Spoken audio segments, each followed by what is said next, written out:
Good Boys is all about three kids, roughly around about the 11, 12-year-old range. I think we get Max, who's the kind of leader of the group, who is this lovelorn Romeo type character.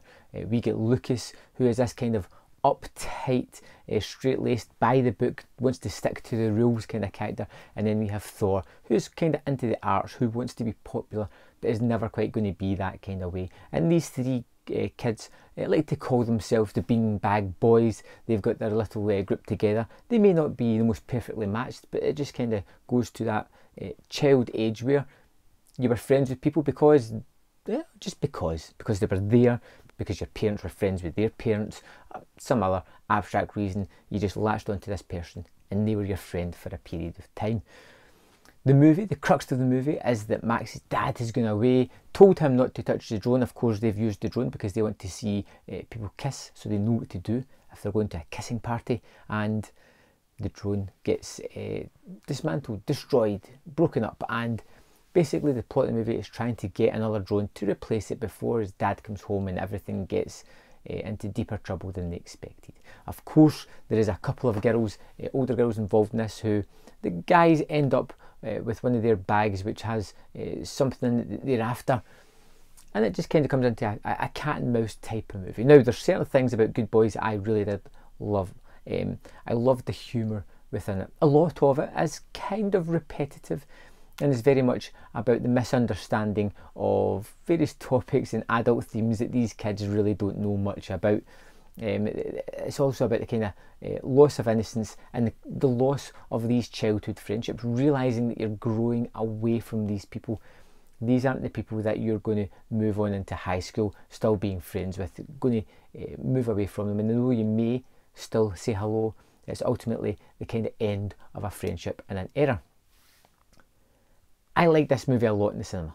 I thought it was really funny and I had lots of laughs with it. I thought the characters were great, it moved fairly quickly, I loved a lot of the jokes.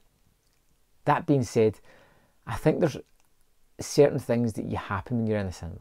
You know, if you're in the theatre with a large audience, everybody's in tune with the movie, and infectious laughter gets a hold of you, can exponentially increase these things within the movie.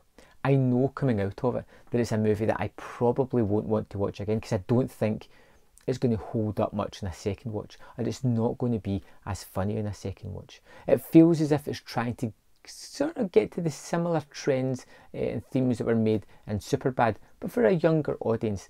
And although it does touch on these, I don't think it's going to be as resonant as Superbad is, or as rewatchable. But that being said, if it's a one-time watch, if you haven't seen it and you're looking for some humour and some fun moments, I think the three kids are particularly good. I think the situations they get into are just downright hilarious at moments. I love some of the cameos that appear, especially Stephen Merchant's character, who just outrageously funny.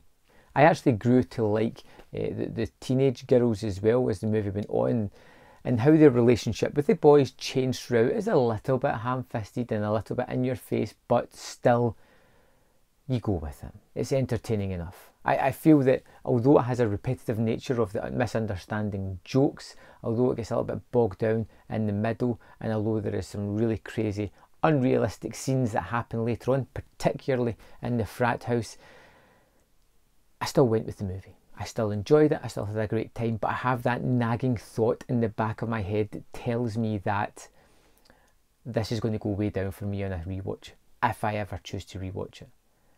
And I shouldn't really throw that in as a caveat, because it should be on my initial opinion of the cinema. And when I walked out, I enjoyed this thing, but somewhere in the back of my head there is that little scratching noise that says, no, maybe not a second time round. Still, if you liked Superbad, you like the idea of that movie, and you want a good, fairly funny comedy, I think Good Boys is something you may enjoy. If you've seen it, I'd love to know your opinion of it. Let me know in the comment box below, and I'll see you next time on Man vs Film.